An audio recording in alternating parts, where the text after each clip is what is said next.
Bir 10 жылдан кейін, 20 жылдан кейін biz башкарып болбой турган коомчулук тарбияланып атат. Кээде бешикте бала ыйласа тербетет элек, башка кылат элек, көтөрүп сыртка алып чыгат элек. Эң оңой жолун таптык.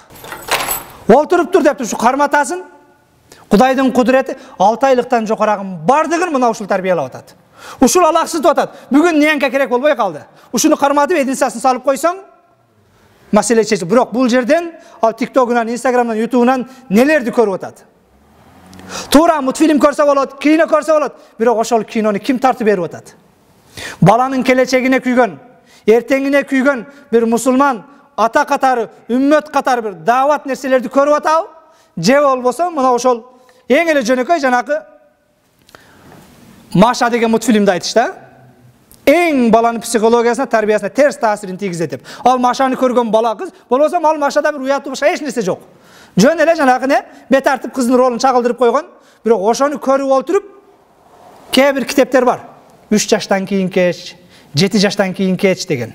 Бала тарбиясында 3 жаштан кийин кеч калдың, 7 жаштан кийин кеч калдың деген атайын психологтордун жазган китептери бар. Ошону окуп олтурсаң, балдар 3 жашка чейин, 7 жашка чейин, 10 жашка чейин эмнени алса, андан кийинки бизди мынтип кыйкырганыбыз, мешитке келип сабак айтканыбыз, алар жетелеп келип медресеге тапшырганыбыз таасир бербей калат экен.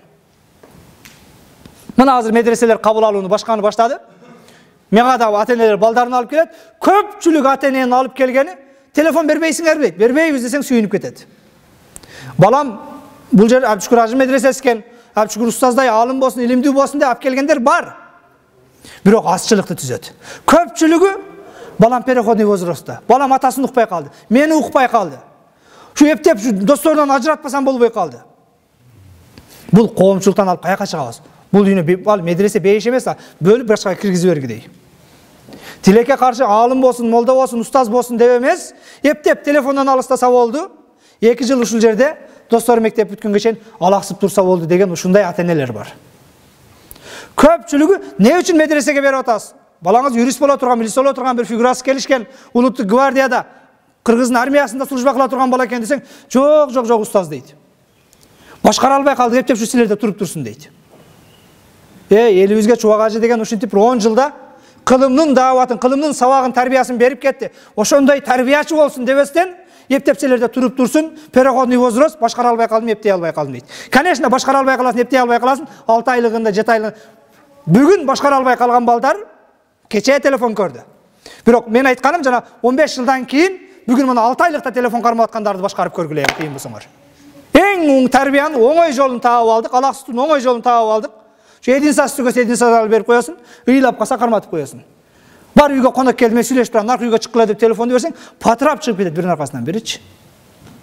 Эгер биз сылык, сыпайы, жумшак мамиле менен, тарбия менен, эгер мына ислам тарбиясы менен, ыйман тарбиясы менен тарбиялаганыбызда, телефон бербесек дагы, ооз-эки айтсак дагы мына ошол телефон бергенде сөзүбүздү угат эле, тилекке каршы туура эмес жолго түшүп алып, биринин артынан бири кылып атабыз, бирок убактылуу өзүбүздү алдап атабыз.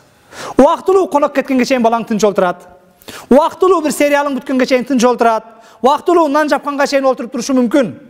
Бирок эртең турмушка чыккандан кийин, университетке баргандан кийин өмүр бою сени зар какшата турган балдар, перзенттер ушул телефон аркылуу эртең пайда болот. Кудай ошондон сактасын.